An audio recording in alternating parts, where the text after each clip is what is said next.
Bismillahirrahmanirrahim. Assalamualaikum warahmatullahi wabarakatuh. Alhamdulillahirabbil alamin wa bihi nasta'in. Wassalatu wassalamu ala asyrafil anbiya'i wal mursalin wa ala alihi wa sahbihi wa man nasrahu wa walah, amma ba'd. Sambungan ayat 64 Suratul Nisa. A'udzu billahi minasy syaithanir rajim. Wa ma arsalna mir rasulin illa liyuta'a bi idznillah. Walau annahum idz zalamu anfusahum ja'uka fastaghfirullaha wastaghfara lahumur rasul lawajadullaha tawwabar rahima. Fala wa rabbika la yu'minuna hatta yuhakkimuka fima shajara bainahum thumma la yajidu fi anfusihim haraja mimma qadaita wa yusallimu taslima. Firman Allah Subhanahu wa taala yang bermaksud, dan tidak diutuskan Rasul itu kecuali untuk ditaati dengan izin Allah Subhanahu wa taala. Dan kami tidak mengutus seorang Rasul melainkan supaya ditaati dengan izin Allah. Dan kalaulah mereka ketika menzalimi diri mereka sendiri datang kepadamu wahai Muhammad sallallahu alaihi wasallam, lalu memohon ampun kepada Allah dan Rasulullah juga memohon ampun untuk mereka, tentulah mereka mendapati Allah Maha Penerima Taubat lagi Maha Mengasihani.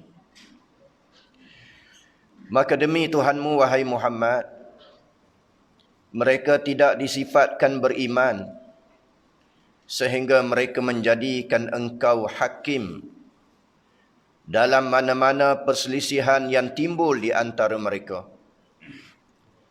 Kemudian mereka pula tidak merasa di dalam hati mereka sesuatu keberatan dari apa yang telah engkau hukumkan, dan mereka menerima keputusan itu dengan sepenuhnya. Allah Subhanahu wa taala telah mewajibkan taat kepada rasul-rasul yang diutuskan kepada mereka, terutamanya Rasulullah sallallahu alaihi wasallam, yang wajib ditaati dengan izin Allah Subhanahu wa taala. Seterusnya Allah taala menyatakan bahwasanya ketika mana manusia melakukan kezaliman terhadap diri mereka sendiri dengan melakukan maksiat, melakukan penderhakaan kepada Allah Subhanahu wa taala, lalu mereka datang kepada Rasulullah sallallahu alaihi wasallam supaya Rasulullah sallallahu alaihi wasallam meminta ampun bagi mereka.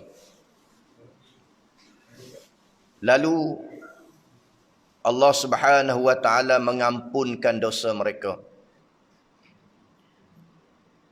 Nescaya mereka dapati bahawa Allah itu Tuhan yang Maha Penerima Taubat lagi Maha Pengampun. Di sana ada riwayat daripada Al-Atabi. Kata Atabi, kuntu jalisan inda qabrin Nabi sallallahu alaihi wasallam. Faja'a a'rabi faqala assalamu alayka ya Rasulullah. Sami'tu Allah yaqul walau annahum idh zalamu anfusahum ja'uka fastaghfirullah wastaghfara lahumur rasul lawajadullaha tawwabar rahima. Ada cerita riwayat daripada Atabi, kata beliau, ketika mana saya sedang duduk di sisi kubur Nabi SAW, iaitulah kubur yang terletak di Madinah. Sebab Nabi ni manusia istimewa. Antara keistimewaan Nabi ini, di mana beliau meninggal dunia, di situlah dikebumikan. Kebetulannya Nabi SAW diwafatkan oleh Allah di dalam rumah Sayyidah Aisyah radhiyallahu anha, maka di situlah dikebumikan Nabi, di kubur yang maklum yang berada di dalam kawasan Masjid Nabi pada hari ini. Kata Atabi, ketika mana saya sedang duduk di sisi kubur Nabi, tiba-tiba datang seorang A'rabi. Lalu A'rabi itu berkata, "Assalamu alayka ya Rasulullah. Sami'atullah yaqul." Saya telah mendengar Allah Subhanahu wa taala berfirman. Iaitulah ayat yang kita baca tadi. Walau annahum idh zalamu anfusahum ja'uka fastaghfirullah wastaghfara lahumur rasul lawajadullaha tawwabar rahima. Wahai Muhammad, sekiranya datang kepada kamu orang-orang yang memohon ampun kepada Allah dan Rasul, juga memohon ampun untuk mereka, dan Rasul juga memohon ampun bagi mereka, tentulah mereka dapati Allah penerima taubat lagi maha mengasihani. Jadi bila datang pada kamu seorang lelaki atau mana-mana orang yang memohon ampun padamu, yang meminta ampun pada Allah dan juga memohon supaya Nabi berdoa supaya Allah Ta'ala ampunkan dosanya, nescaya Allah akan mengampunkan dosanya. Itu kata orang A'rabi. Lalu lelaki itu berkata lagi, wa qad ji'tuka mustaghfiran li dhanbi mutasyaffa'an bika ila rabbi. Saya datang ni kerana nak memohon ampun terhadap dosa yang aku lakukan. Mudah-mudahan dengan syafaatmu, wahai Nabi, Allah Ta'ala ampunkan dosa. Kata Arabi. Makna dia faham bahawa bila melakukan dosa, pergi cari Nabi. Walaupun Nabi yang sudah diwafatkan oleh Allah Ta'ala. Sambil dia berkata, wahai Nabi, doalah supaya Allah Ta'ala ampunkan dosa saya. Sebab merujuk pada ayat tadi, bila berdosa, datang bertemu Nabi, minta Allah Ta'ala ampunkan dosa. Lalu, kemudian lelaki itu terus pulang. Kata Atabi, "Faghalabatni aini." Lalu aku tertidur. Fara'aitun Nabi sallallahu alaihi wasallam fin naum. Lalu saya bermimpi lihat Nabi dalam tidur. Faqala ya Atabi, al-haqqul a'rabi, fabashsharahu anna Allah qad ghafara lah. Berilah berita gembira terhadap perbuatan yang dilakukan oleh orang Arabi tadi. Iaitu bila melakukan dosa, datang jumpa Nabi, minta dengan syafaat yang ada pada Nabi SAW supaya Allah Ta'ala ampun dosa. Nabi sebut dalam mimpi bahawa kata-kata itu adalah benar. Merujuk pada ayat yang kita baca itu, kata-kata itu benar. Dan berilah khabar gembira kepada lelaki itu. Sesungguhnya Allah telah mengampunkan dosanya. Ini mimpi Atabi. Nabi beritahu bahawa Allah Ta'ala dah ampun dosa A'rabi yang melakukan dosa dan bertaubat kepada Allah Subhanahu Wa Ta'ala. Maka ayat ini juga menjelaskan pada kita bahawa Allah Maha Pengampun. Allah Tuhan yang penyayang, yang Maha mengampunkan dosa hamba-hamba yang beriman pada Allah selagi mana nyawa belum sampai ke halkum. Innallaha yaqbalu taubata 'abdihi ma lam yugharrir. Allah Maha pengampun terhadap dosa manusia selagi mana nyawa belum sampai ke halkum. Bila nyawa dah sampai ke halkum, pada masa itu nak taubat, taubat tidak akan diterima oleh Allah Subhanahu Wa Taala. Sebelum nyawa sampai ke halkum, maka bertaubatlah atas kesalahan-kesalahan dosa yang dilakukan. Firman Allah Taala, "Fala wa rabbika la yu'minuna hatta yuhakkimuka fima shajara bainahum, thumma la yajidu fi anfusihim harajan mimma qadaita wa yusallimu taslima." Maka demi Tuhanmu, wahai Muhammad, mereka tidak disifatkan beriman dengan iman yang sebenar-benarnya, sehinggalah mereka menjadikan engkau sebagai hakim, sebagai pemutus dalam mana-mana perselisihan yang timbul di antara mereka. Kemudian mereka pula tidak merasa di dalam hati mereka suatu keberatan terhadap hukuman yang telah diputuskan oleh Nabi, dan mereka menerima keputusan itu dengan sepenuhnya. Maka di sini Allah bersumpah, "Fala wa rabbik", demi Tuhanmu. Allah Ta'ala bersumpah dengan diri Allah yang maha mulia. Allah bersumpah dengan dirinya yang maha suci, bahawasanya seseorang itu tidak beriman kepada Allah selagi mana mereka tidak reda kepada keputusan yang telah diputuskan oleh Nabi SAW. Maknanya bila Nabi putuskan sesuatu, kita reda dengan keputusan, hukum yang diputuskan oleh Nabi, barulah kita dianggap sebagai orang mukmin yang sebenar. Kalau sekiranya masih lagi ragu terhadap keputusan, hukum yang diputuskan oleh Nabi, makna tak beriman dalam arti kata yang sebenarnya. Sebab segala keputusan yang diputuskan oleh Nabi ini adalah kebenaran. Kerana Islam ini agama rahmatan lil alamin. Segala yang disuruh oleh agama adalah kebaikan. Segala apa yang dilarang oleh Islam adalah keburukan. Yang baik Islam suruh, yang jahat Islam larang. Inilah indahnya agama Allah Subhanahu Wa Taala. Islam haramkan judi kerana di sana ada keburukan. Islam haramkan khinzir, ada keburukan. Islam haramkan riba, ada keburukan.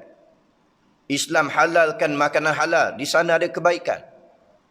Maka sebab itulah segala keputusan yang diputuskan oleh Allah, yang diputuskan oleh Nabi, kita wajib patuh kepadanya. Kerana itulah hukum yang sebenar. Dan kita kena patuh zahir dan batin kepada keputusan yang diputuskan oleh Allah dan Rasulnya,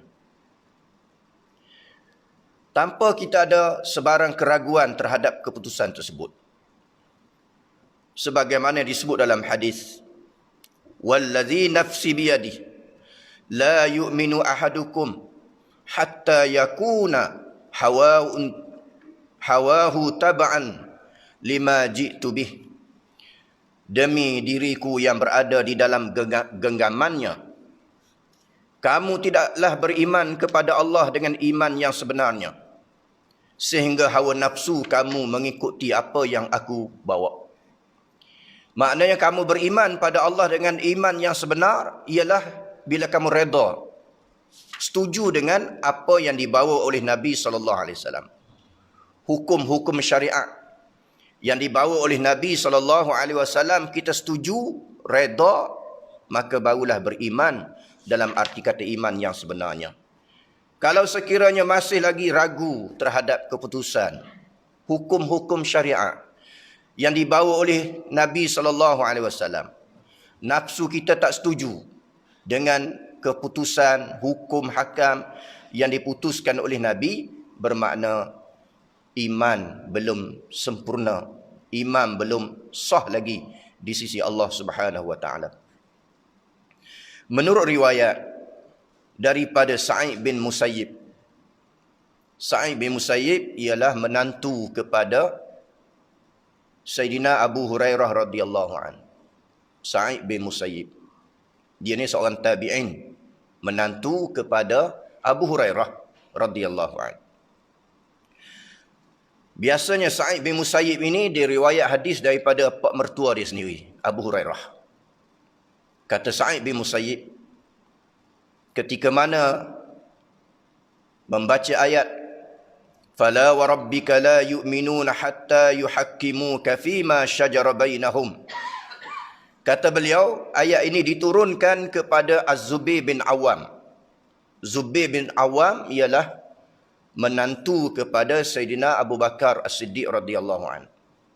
Suami kepada Asma binti Abu Bakar. Ayat ini diturun pada beliau. Dan juga kepada Hatib bin Abi Balta'ah.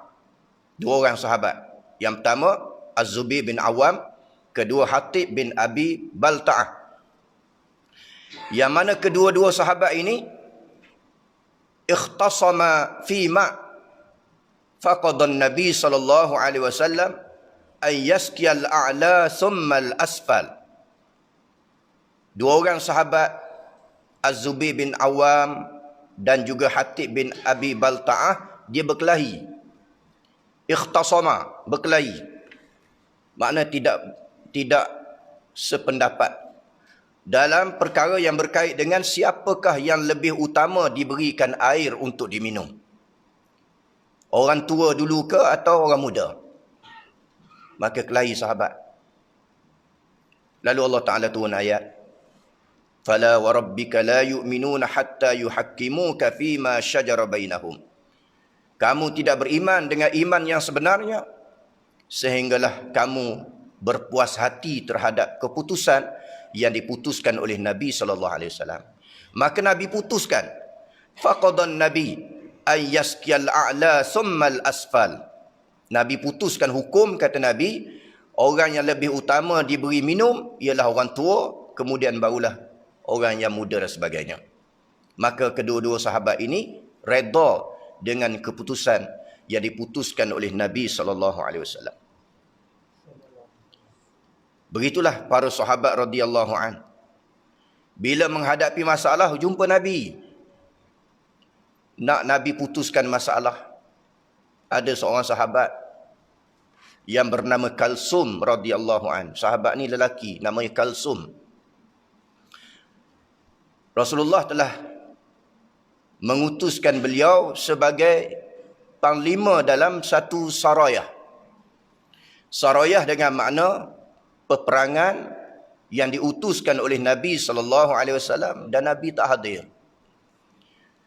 Bila Nabi tak hadir dalam peperangan, dia panggil sarayah ataupun sariyah. Kalau perang yang Nabi hadir, dia panggil ghazwah.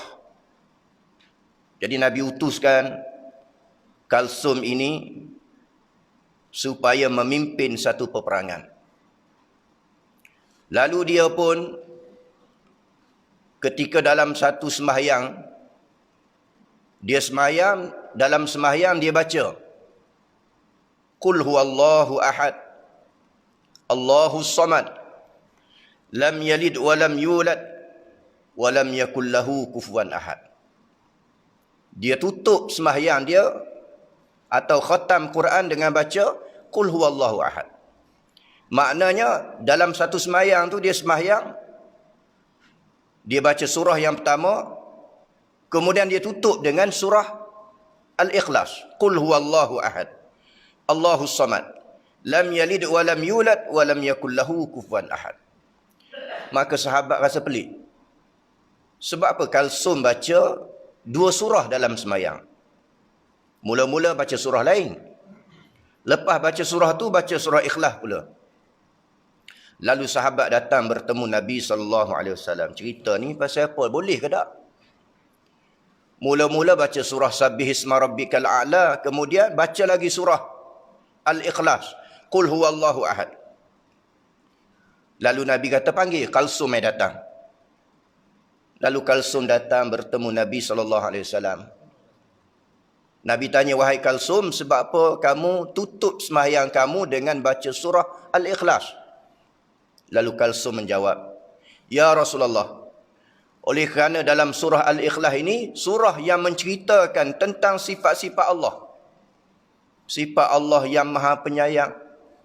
Sifat Allah yang tidak ada anak, yang tidak ada mak. Sifat Allah yang tidak menyerupai dengan sesuatu. Maka sebab itulah aku kasih kepada membaca surah ini dalam sembahyangku. Lalu kata Nabi SAW, Allah Ta'ala kasih kepadamu. Disebabkan kamu kasih kepada Allah Ta'ala, yang menyebabkan kamu baca surah Al-Ikhlas ini, tahulah kamu bahawasanya Allah kasih pada kamu. Inilah kehebatan sahabat radhiyallahu anhu. Dia buat sesuatu kerana ada sebab. Dia buat sesuatu kerana ada sebab. Dan orang yang dengar, bila dia tak puas hati, dia tanya Nabi SAW. Bila Nabi cerita, maka mereka tidak bangkang lagi. Termasuklah satu cerita masyhur yang berlaku di pada Arafah. Hadis yang masyhur. Ketika mana Nabi SAW menyampaikan khutbah. Di pada Arafah, dia panggil khutbah Arafah. Lalu Nabi bertanya pada sahabat, wahai sahabatku, kamu tahukah di mana kita berada pada hari ini? Hari ini hari apa, wahai sahabat? Lalu sahabat mengatakan, Allah wa rasuluhu alam. Allah dan Rasul yang lebih tahu. Lalu Nabi sebut bahawa hari ini ialah hari wukuf di pada Arafah. Maknanya di sini bahawa sahabat begitu hebat. Walaupun benda yang dia tahu sekalipun, dia tak jawab. Dia bimbang takut tersilap jawab. Ataupun bimbang takut bila jawab, menyebabkan Rasulullah rasa terhina.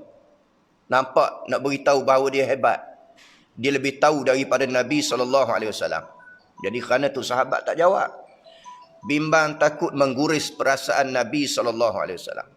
Sebab orang mukmin ni, di antara sifat dia, tidak boleh melakukan sesuatu yang boleh mengguris perasaan Nabi. Turun ayat dalam surah Al-Hujurat. Ya ayyuhallazina amanu la tarfa'u aswatakum fawqa sawtin nabi wa la tajharu lahu bil qawl kajahri ba'dikum li ba'din an tahbata a'malukum wa antum la tash'urun. Surah Al-Hujurat. Allah mengatakan, wahai orang beriman, jangan kamu mengangkat suara kamu ketika mana berada di sisi Nabi SAW. Sebagaimana kamu mengangkat suara, menyaringkan suara kamu bila kamu bercakap sesama kamu. Perkara ni kamu tak boleh buat bila kamu berada di sisi Nabi. Bila kamu bercakap dengan suara yang kuat di sisi Nabi, antahbata a'malakum. Perkara ini menyebabkan amalan kamu akan dibatalkan oleh Allah.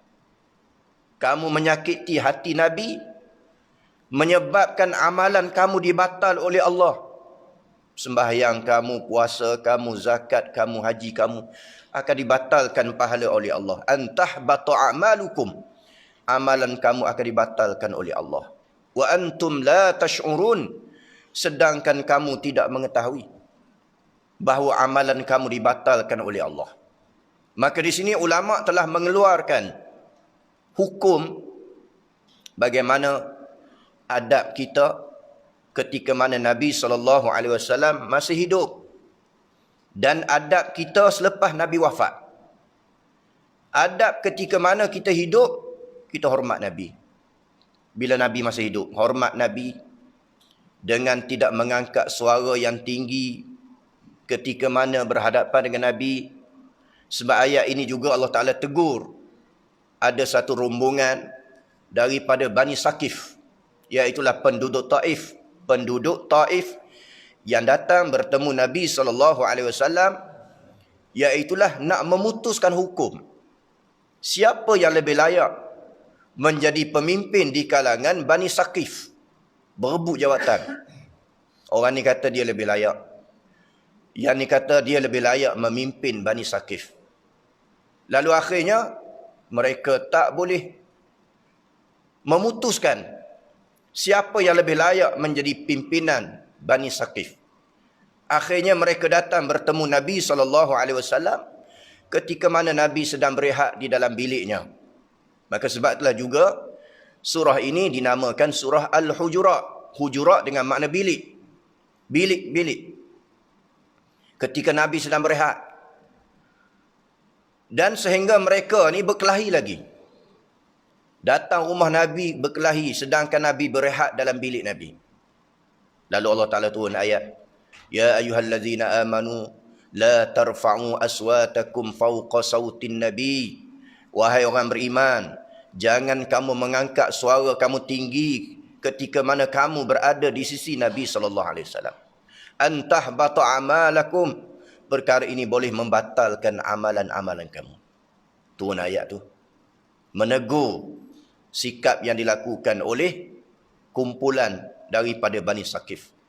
Ada riwayat yang lain yang menceritakan ada seorang sahabat yang sentiasa sembahyang berjemaah dengan Nabi SAW. Bila turun ayat ni, dia tak datang sembahyang jemaah. Tak datang lagi sembahyang jemaah. Nabi ni seorang yang peka dengan para sahabatnya. Nabi tengok, Nabi boleh cam siapa yang tak hadir sembahyang berjemaah. Maka di sinilah penting sembahyang jemaah. Kita boleh tahu sahabat kita hidup ke mati ke sakit ke apa. Kita boleh tahu. Dan bertanya khabar sebab apa tak datang dan sebagainya. Maka sahabat ni hak selalu datang sembahyang. Tiba-tiba tak datang sembahyang. Turun ayat tadi. La tarfa'u aswatakum fawqa sautin nabi. Nabi heran. Lalu Nabi utuskan seorang sahabat yang lain. Pergi tengok dia sakit ke, demam ke, mati ke, lagu mana. Kalau kita kena COVID ke apa. Pergi tengok. Lalu sahabat tadi pergi tengok. Rupanya sahabat itu sedang menangis. Menangis. Lalu ditanya pada beliau. Kenapa kamu tak hadir sembahyang jemaah? Nabi tanya. Sebab apa tak hadir sembahyang jemaah? Sebab apa kamu menangis? Dia beritahu. Dia kata, saya ni seorang lelaki yang bila bercakap, derah suara. Bercakap di sisi Nabi, suara saya derah. Saya bimbang, selama mana saya bergaul dengan Nabi SAW, amalan saya akan dibatalkan oleh Allah SWT. Sembahyang saya, puasa saya, zakat saya akan dibatalkan oleh Allah Ta'ala pahalanya, disebabkan saya ni bercakap suara derah. Ada orang jenis suara derah pada. Pada sembang orang, macam 10 orang sembang. Ini dilarang oleh agama. Allah Ta'ala tegur dalam surah ini. Jadi kata dia, sebab tu aku tak datang lagi sembahyang jemaah. Bimbang selagi jumpa Nabi bercakap derah, batal pula pahala sembahyang. Lalu sahabat tu pulang jumpa Nabi. Cerita keadaannya. Bahawa lelaki ini tak datang sembahyang jemaah kerana bimbang, takut amalan dia dibatalkan oleh Allah. Sebab dia ni jenis sembah derah, suara kuat, nyaring dan sebagainya. Lalu Nabi pesan pada sahabat tadi, beritahu pada dia. Ayat ni Allah Ta'ala tak tuju pada dia. Ayat ini Allah Ta'ala tujukan secara umum, tak kira siapa. La tarfa'u aswatakum fawqa sautin nabi. Jangan kamu semua mengangkat suara kamu tinggi ketika mana berada di sisi Nabi. Tak kiralah siapa, nama Abu Bakar ke Umar ke Osman ke Ali atau apa sekalipun nama. Kalau sekiranya mereka mengangkat suara tinggi ketika mana berada di sisi Nabi, mengguriskan perasaan Nabi, maka ini membatalkan pahala. Tak kira siapa. Ayat ni bukan dituju pada dia, beritahu. Maka sahabat tadi pergi jumpa semula sahabat tu, beritahu bahawa ayat ni Allah Ta'ala tak tuju pada kamu seorang. Bahkan ayat ini secara umum kepada siapa sahaja. Lalu sahabat tadi pun datanglah semula sembahyang jemaah. Inilah kehebatan sahabat. Yang kedua, kata ulama, daripada ayat ini juga ialah kita menghormati Nabi SAW walaupun Nabi dah wafat. Walaupun Nabi dah wafat, kita masih lagi hormat Nabi. Terutama ketika mana kita ziarah Nabi SAW. Kita pi Madinah, pi Mekah, Madinah. Ziarah Nabi, sunat. Masuk Masjid Nabawi, pi ziarah kubur Nabi. Assalamu alayka ya Rasulullah. Assalamu alayka ya Abu Bakrin wa Umar. Dan disunatkan kita perlahankan suara. Sunat. Bimbang takut bila kita beri salam dengan suara nyaring, Allah Ta'ala batalkan pahala amalan yang kita lakukan selama ini. Ini istimbat hukum yang dikeluarkan oleh ulama. Yang kedua, kata ulama, begitulah apabila dibacakan sunnah, dibacakan hadis-hadis Nabi SAW, kita kena diam. Orang baca Quran, baca hadis kena diam. Tak boleh bersembang. Kalau sekiranya bersembang, seolah-olah tidak hormat kepada Nabi SAW. Padahal kita baca kata-kata Nabi, baca sunnah Nabi, baca Quran, kena dengar. Firman Allah Ta'ala, wa iza quri'al Quran fastami'u lahu wa ansitu la'allakum turhamun. Dan bila dibacakan Al-Quran, fastami'u, dengar, wa ansitu, diam, la'allakum turhamun, mudah-mudahan kamu dirahmati oleh Allah Ta'ala. Walaupun Nabi dah wafat, bila orang baca sunnah, baca hadis, kita kena diam sebagai menghormat Nabi SAW. Ini kaedah istimbat hukum yang dikeluarkan oleh ulama, bagaimana cara kita berta'amul, bermuamalah, berinteraksi dengan Nabi. Sama ada Nabi masih hidup atau Nabi sudah wafat, hukumnya sama sahaja. Sebab Nabi ni insan yang cukup istimewa. Bila kita beri salam padanya, Allah Ta'ala masukkan roh Nabi ke dalam jasadnya. Lalu Nabi jawab salam kita, seolah-olah Nabi ni tak mati. Bila kita beri salam padanya, kita selawat padanya, Allah Ta'ala masukkan roh ke dalam jasadnya dan Nabi menjawab salam kita. Ini istimewanya Nabi. Firman Allah Ta'ala lagi, walau anna katabna alaihim an iqtulu anfusakum aw ikhruju min diyarikum ma fa'aluhu illa qalilum minhum walau annahum fa'alu ma yu'adzuna bihi lakana khairan lahum wa ashadda tathbita. Firman Allah Ta'ala yang bermaksud, dan sesungguhnya kalau kami wajibkan kepada mereka dengan perintah, iaitulah perintah bunuhlah diri kamu sendiri, atau keluarlah dari tempat kediaman kamu, nescaya mereka tidak akan melakukannya kecuali sedikit di antara mereka.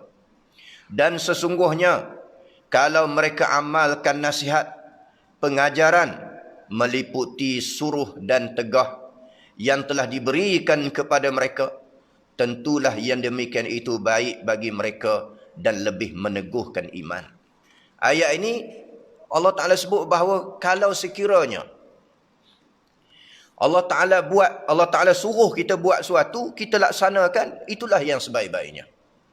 Walaupun perintah Allah Ta'ala ni bunuh diri, aniqtulu anfusakum, bunuh diri, maka kita pun bunuh diri, itulah lebih baik. Ataupun Allah Ta'ala kata bahawasanya keluarlah kamu daripada rumah kamu, musafirlah kamu, kita musafir, itulah lebih baik. Tapi kebanyakannya manusia ni tak ikut perintah Allah. Ini dipanggil andaian. Allah tak suruh kita bunuh diri. Allah Ta'ala tak suruh kita keluar dari kampung halaman. Ini takdir. Kalau sekiranya Allah Ta'ala suruh buat, adakah kamu akan lakukan? Aniqtulu anfusakum, bunuh diri kamu. Adakah kamu sanggup? Allah Ta'ala kata, awi khuruju min diyarikum, kamu keluar daripada kampung halaman kamu, adakah kamu mampu laksanakan? Illa qalilan minhum, yang boleh buat ni sedikit sahaja. Hak ramai bangkang. Berapa ramai di kalangan manusia yang bangkang perintah Allah? Allah Ta'ala suruh buat tu dia tak buat. Allah larang dia buat itu, yang itulah dia buat. Inilah menunjukkan bahawa kita sebagai manusia ni kena ikut keputusan yang telah diputuskan oleh Allah, walaupun dengan keadaan berat sekalipun.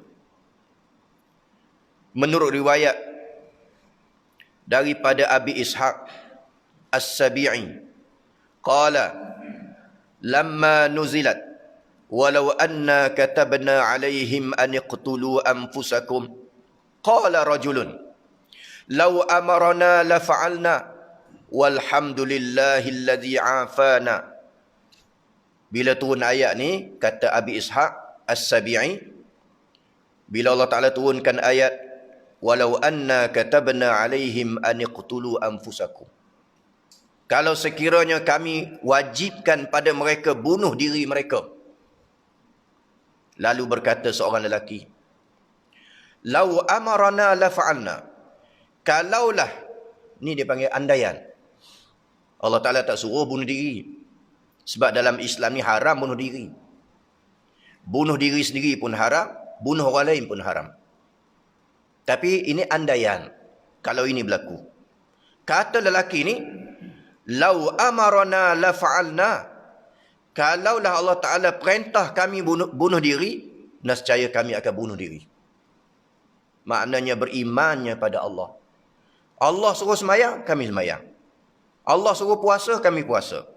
Allah Ta'ala suruh tinggalkan arak babi, kami tinggalkan. Hatta kalau sekiranya Allah Ta'ala suruh bunuh diri pun kami bunuh diri. Nak abad kata betapa kami beriman pada Allah Ta'ala. Walhamdulillahilladzi afana, dan segala puji bagi Allah yang memberikan kemaafan kepada kami. Apa yang disebut oleh lelaki ini? Fabalagha zalika an-nabi sallallahu alaihi wasallam faqala inna min ummati larijalan al-iman asbata fi qulubihim minal jibalil rawasi, rawahu Ibnu Abi Hatim. Tiba-tiba apa yang disebut oleh lelaki ni sampai pada Nabi. Nabi dengar. Barangkali ada sahabat dengar lelaki itu beritahu begitu, kalau Allah Ta'ala suruh bunuh diri, kami sanggup bunuh diri. Maka perkara ini sampai pada Nabi. Lalu Nabi bersabda, inna ummati larijalan, di kalangan umatku ni ada seorang lelaki, al-iman asbata fi qulubihim, iman mereka ni teguh. Teguhnya iman mereka dalam hati, minal jibalil rawasi, lebih teguh daripada bukit yang bernama Ar-Rawasi. Kira bukit ni teguhlah, tak bergoncang. Tapi iman dia, kata Nabi, lebih teguh daripada bukit Rawasi. Sebab apa? Apa saja perintah Allah Ta'ala aku sanggup buat. Hatta kalau Allah Ta'ala suruh bunuh diri pun, aku bunuh diri aku sendiri. Kata Nabi, iman dia teguh, lebih teguh daripada bukit Rawasi. Dan menurut satu riwayat yang lain, riwayat yang sama juga, iaitulah iman yang teguh lebih teguh daripada bukit Rawasi. Dan menurut riwayat yang lain,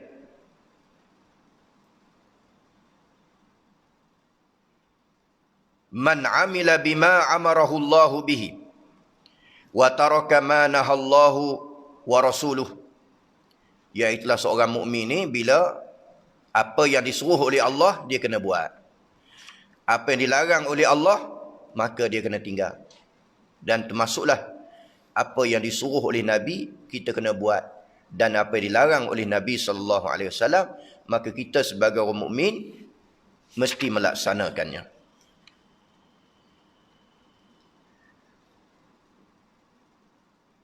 Wa idza la'atainahum min ladunna ajran 'azima.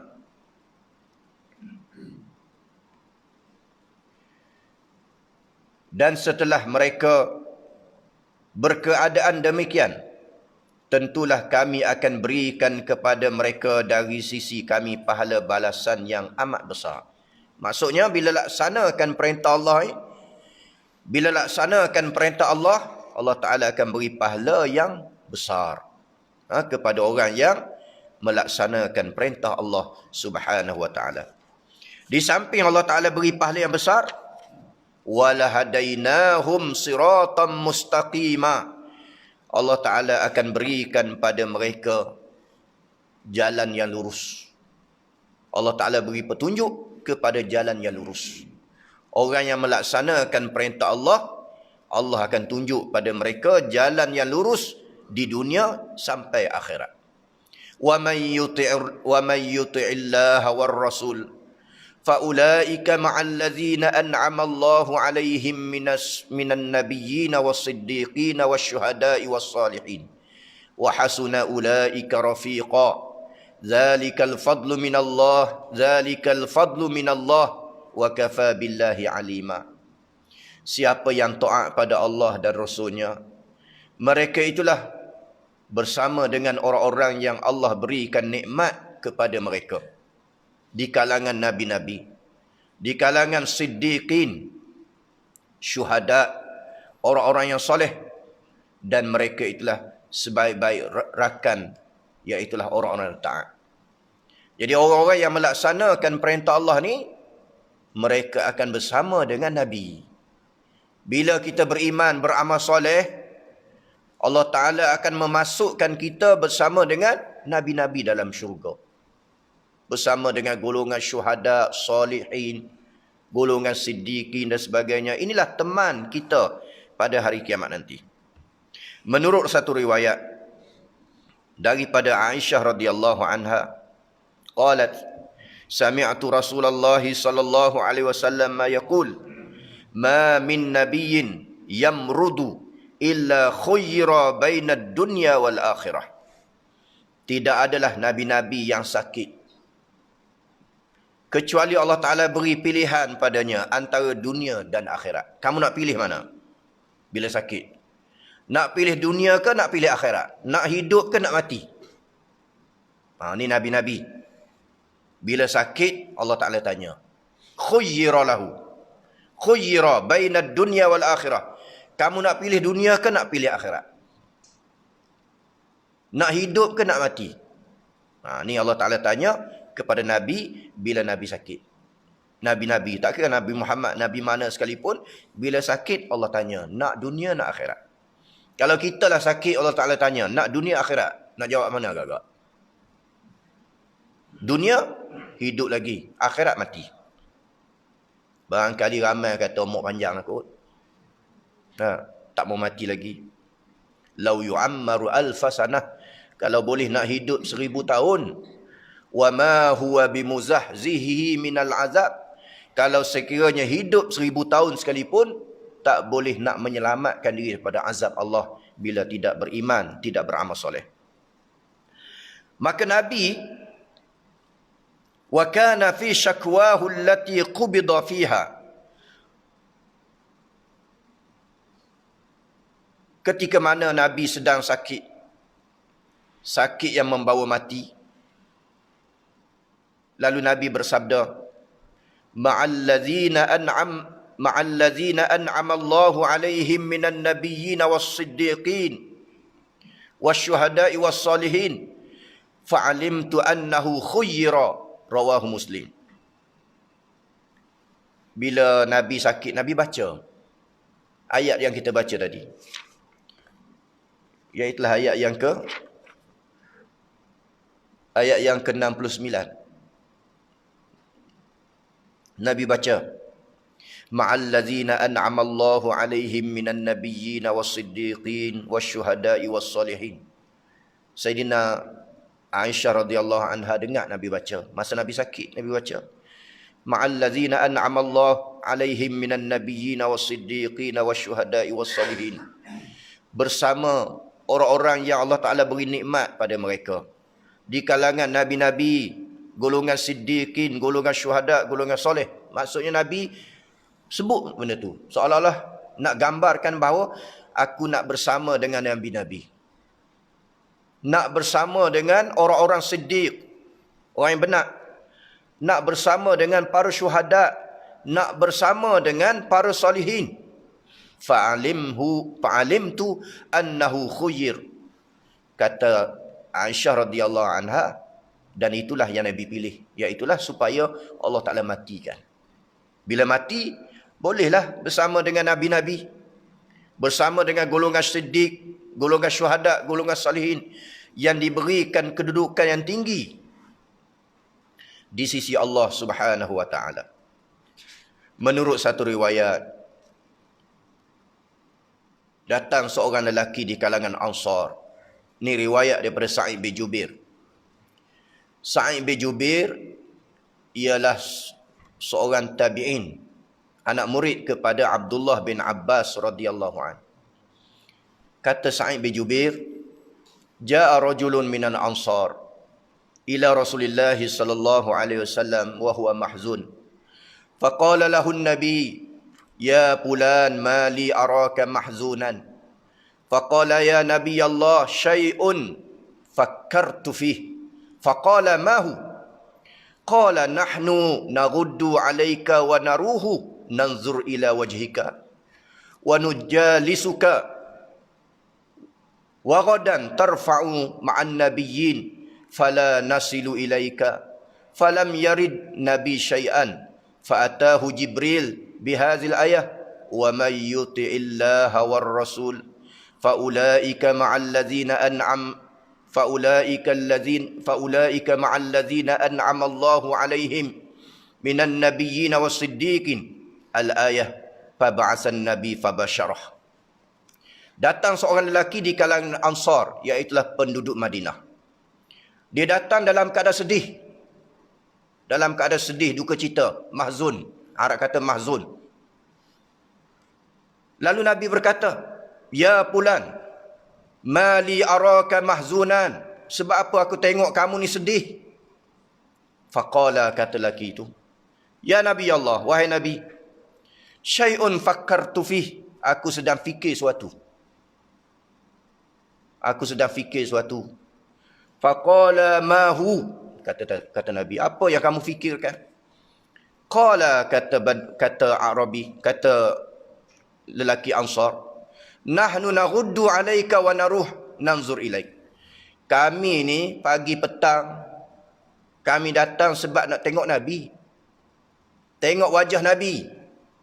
Sebab tengok wajah Nabi boleh pahala.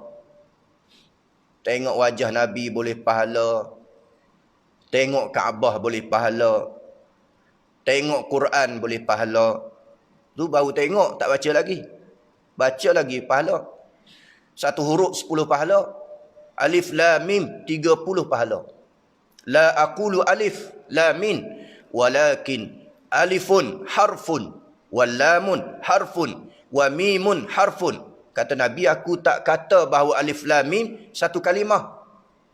Tapi alif satu kalimah. Lam satu kalimah. Mim satu kalimah. Baca alif lam mim sahaja dah 30 pahala. Bayang kalau baca panjang lagi banyak pahala. Tengok boleh pahala dah. Tengok mak ayah boleh pahala dah. Apatah lagi taat pada mak ayah, lagi pahala yang besar. Jadi kami datang jumpa Nabi, tengok Nabi. Tengok wajah Nabi, kata Arabi, kata Ansari. Kami duduk bersamamu wahai Nabi. Dan satu hari nanti Allah Ta'ala akan ambil nyawa kamu. Bila Allah Ta'ala ambil nyawa kamu, kami tak jumpa dah kamu wahai Nabi. Sebab Nabi akan dimasukkan di kalangan syuhada was-salihin. Kami ni bukan orang sebarangan. Kami orang biasa-biasa. Kata dia. Jadi bila hari kiamat ni tak jumpa Nabi dah lah. Sebab tu kami rasa sedih, kata lelaki itu. Fa'atahu Jibril bihazil ayah. Lalu Jibril bawa ayat yang kita baca. Wa may yuti'illaha war rasul fa ulaika ma'al ladzina an'ama Allahu 'alaihim minan nabiyyin was-siddiqin wasyuhada'i was-salihin. Siapa yang taat pada Allah, yang taat pada Rasul, mereka itulah orang-orang yang Allah Ta'ala beri pada mereka nikmat. Nikmat bersama dengan nabi-nabi. Nikmat bersama dengan siddiqin, syuhada dan salihin. Turun ayat tu sebagai menenangkan lelaki tadi. Fabasyarahu, faba'asan nabi fabasyarah. Lalu Nabi utuskan seorang sahabat beritahu berita gembira pada lelaki yang tidak disebutkan tadi namanya. Beritahulah. Kalau kamu rasa sedih tak jumpa Nabi, beritahulah kepada dia bahawasanya siapa yang taat pada Allah, taat pada Rasul, insya-Allah mereka ini akan dihimpunkan bersama Rasul pada hari kiamat. Jangan bimbang. Tapi syaratnya kamu hidup atas dunia taat pada Allah Rasul. Bila kamu taat pada Allah dan Rasul, kamu akan dihimpunkan bersama Rasul pada hari kiamat nanti. Menurut riwayat daripada Abi Ja'far, daripada ayahnya, daripada Ar-Rabi', wa man yuti'illaha war rasul wa qala inna ashaban nabi sallallahu alaihi wasallam qad alimna anna an-nabiyya lahu fadla alayya man amana bihi fi darajatil jannah mimman ittaba'ahu wa sadaqah wa kaifa lahum idza ijtama'u fil jannah ay yara ba'duhum ba'da fa anzala fi dhalik al-ayah faqala ya'ni Rasulullah innal a'li. Jadi sahabat-sahabat ni bimbang, takut bila hari kiamat nanti tak jumpa dah Nabi. Ni sahabat-sahabat Nabi bimbang. Bila Nabi Allah Ta'ala beri kedudukan yang tinggi dalam syurga nanti, takut tak jumpa Nabi. Lalu Allah Ta'ala turun ayat yang kita baca. Wa may yuti'illaha war rasul faulaika allazina an'ama Allahu 'alaihim minan nabiyyin was-siddiqin wasyuhada was-salihin. Inilah kebimbangan di kalangan sahabat radhiyallahu an, bimbang takut tak jumpa Nabi, sayang sahabat Nabi. Menurut riwayat daripada Rabi'ah bin Ka'ab al-Aslami annahu qala kuntu abaitu inda Nabi sallallahu alaihi wasallam fa ataituhu biwudu'ihi وهاجته فقال لي سل فقلت يا رسول الله أسألك مرافقتك في الجنة فقال أو غير ذلك قلت هو ذاك قال فأعني على نفسك بكثرة السجود. Kata Rabi'ah al-Aslami, kata dia, aku kadang-kadang duduk bersama Nabi. Bila aku duduk bersama Nabi, aku bawa ayat bagi wuduk pada Nabi. Tolong jurus ayat wuduk Nabi. Sebab zaman dulu tak pakai paip, pakai cerik, kendi. Tolong tu ayat bagi Nabi wuduk. Dan saya ni tunaikan hajat-hajat Nabi. Lalu Nabi bersabda, sil, minta apa yang kamu nak minta. Lalu kata Rabi'ah, ya Rasulullah, as'aluka murafiqatuka fil jannah. Saya minta, wahai Rasulullah, saya nak duduk bersamamu dalam syurga. Tu kata sahabat. Yang selalu sangat dia duduk bersama Nabi, tunai hajat Nabi. Nabi nak ambil semayang, dia tolong jirui. Nabi ada hajat sesuatu, dia selesaikan. Kemudian Nabi nak bayar lah. Kata Nabi, kalau begitu, hang minta apa kamu nak? Lalu dia kata, ya Rasulullah, saya nak duduk bersamamu dalam syurga. Lalu bersabda Nabi lagi, au ghairu zalik, ada tak permintaan lain? Takut nak minta emas, perak ke apa ke? Kalau kita nak minta jam ke apa? Qultu huwa zaka. Hak tu je aku nak. Aku tak mau lain. Tak mau balasan dunia. Tak mau mah, perak, apa semua tak mau. Yang aku nak, supaya aku boleh duduk bersamamu dalam syurga. Qala, sabda Nabi, fa'inni ala nafsika bi kasratis sujud. Maka hendaklah kamu tolong diri, supaya kamu banyakkan sujud. Nak duduk bersama Nabi dalam syurga, kena banyak sujud. Bukan sujud saja, semayanglah. Tak kisah silap faham pula, pergi sujud, ambil semayang, terus sujud. Sebab apa Nabi kata, nak duduk bersama Nabi dalam syurga, kena sujud banyak. Ada sujud. Yang pertama, sujud tilawah. Sujud juga, sujud tilawah. Baca ayat Quran, jumpa stesen kena sujud, sujud. Dipanggil sujud tilawah. Yang kedua, sujud syukur. Sujud syukur. Dapat berita yang gembirakan, kita pun sujud sebagai sujud syukur. Dan yang lebih umum lagi ialah sembahyang. Banyakkan sembahyang sunat, sujud pada Allah, sembahyang fardu jangan tinggal. InsyaAllah boleh duduk dalam syurga bersama Nabi SAW. Itu kata Nabi. Kamu nak duduk bersama saya dalam syurga, banyak sujud pada Allah. Banyakkan ibadat pada Allah Subhanahu Wa Taala. Riwayat daripada Amru bin Murrah Al-Juhani. Qala, ja'a rajulun ila Nabi sallallahu alaihi wasallam. Faqala ya Rasulullah, syahidtu an la ilaha illallah wa annaka Rasulullah wa sallaitul khams wa adaitu zakah mali wa suntu syahr Ramadan. Faqala Rasulullah, man mata ala dhalik kana ma'an nabiyyin was-siddiqin wasyuhada yaumal qiyamah wa hakaza wa nasaba asba'ih ma lam yu'aqqi walidayh. Tafarrada Ahmad. Daripada Amru bin Murrah Al-Juhani, datang seorang lelaki kepada Nabi SAW. Tak sebut nama siapa dia. Ulama tak sebut siapa lelaki tu. Jadi bila tak sebut nama, selamat sikit. Kalau sebut nama payah. Nah, tak sebut nama, selamat. Datang seorang lelaki pada Nabi, lalu dia kata, ya Rasulullah, saya mengucap dua kalimah syahadah. Saya Islam. Saya tunaikan semayang. Saya tunaikan zakat harta. Saya puasa Ramadan. Lalu Nabi bersabda, man mata ala zalik, siapa yang mati atas perkara tersebut, mati atas kalimah syahadah, asyhadu an la ilaha illallah wa asyhadu anna Muhammadar Rasulullah, menunaikan sembahyang, menunaikan zakat, menunaikan puasa Ramadan, bila mati dalam keadaan demikian, kana ma'an nabiyyin was-siddiqin wasyuhada yaumal qiyamah, mereka ini akan bersama dengan nabi-nabi, bersama siddiqin dan syuhada pada hari kiamat nanti. Sambil Nabi angkat jari, wa nasaba isba'i, Nabi angkat jari, ma lam yu'aqih walidayh, selama mana tidak derhaka pada mak ayah. Kalau derhaka mak ayah, tak boleh duduklah bersama Nabi dalam syurga. Tak boleh duduklah bersama syuhada dalam syurga, golongan solihin pada hari kiamat. Makna tak cukup dengan semayang sahaja, tapi kalau derhaka pada mak ayah, tak boleh duduk bersama Nabi.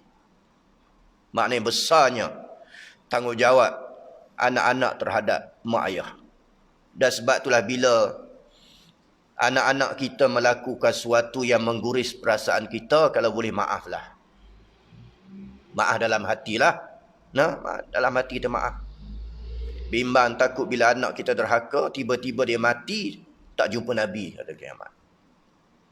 Kalau boleh sebaik-baiknya, tak payah simpan di hati dah. Anak kita buat dosa, kadang-kadang dia jahil. Kita mengaji tak apa faham.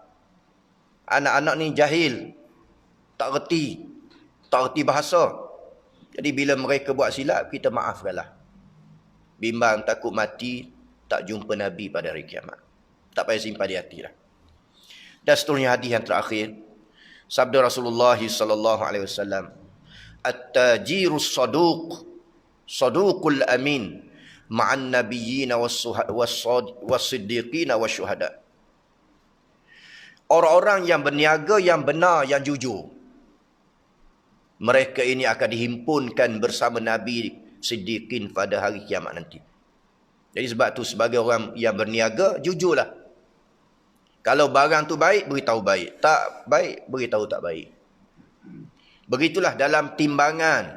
Cukupkan timbangan. Jangan dikurangkan timbangan. Sebab Allah Ta'ala laknat. Wailul lil mutaffifin. Celakalah kepada orang yang menimbang, yang menyukat. Bila mereka timbang, mereka kurangkan. Hak sekilo tak cukup sekilo. Hak jenis ukur panjang pendek meter dikurangkan. Allah Ta'ala kata celaka. Sebaliknya kalau dia nega amanah benar dalam perniagaannya, hak sekilo tambah lagi 2-3 biji, bimbang takut ada hak tak elok, maka orang macam ni insya-Allah bersama dengan para nabi syuhada pada hari kiamat nanti. Kalau jenis sukat panjang pendek, dia lebihkan 1 inci 2 inci, insya-Allah mereka ini bersama dengan nabi-nabi dan rasul-rasul alaihimussalatu wassalam. Kerana itulah Nabi sebut al-mar'u ma'aman ahab. Orang itu dia akan bersama dengan orang yang dia kasih pada hari kiamat. Kalau kasih pada Nabi, insya-Allah kita akan dihimpunkan bersama dengan Nabi pada hari kiamat nanti. Tak kasih pada Nabi, tak akan jumpa Nabi pada hari kiamat nanti. Wallahu ta'ala musta'an. Bismillahirrahmanirrahim. Alhamdulillah wassalatu wassalamu ala Rasulillah Nabiyyina Muhammad wa ala alihi wa sahbihi ajma'in. Rabbana amanna bima anzalta wattaba'na ar-rasul faktubna ma'asy syahidin. Allahumma inna na'udzubika minal baras wal juzam wal junun wa min sayyi'il asqam. Rabbana atina fid dunya hasanah wa fil akhirati hasanatan wa qina azaban nar. Wa sallallahu sallam wa baraka ala nabiyyina Muhammad wa ala alihi wa sahbihi ajma'in. Subhana rabbika rabbil izzati amma yasifun wa salamun alal mursalin walhamdulillahi rabbil alamin.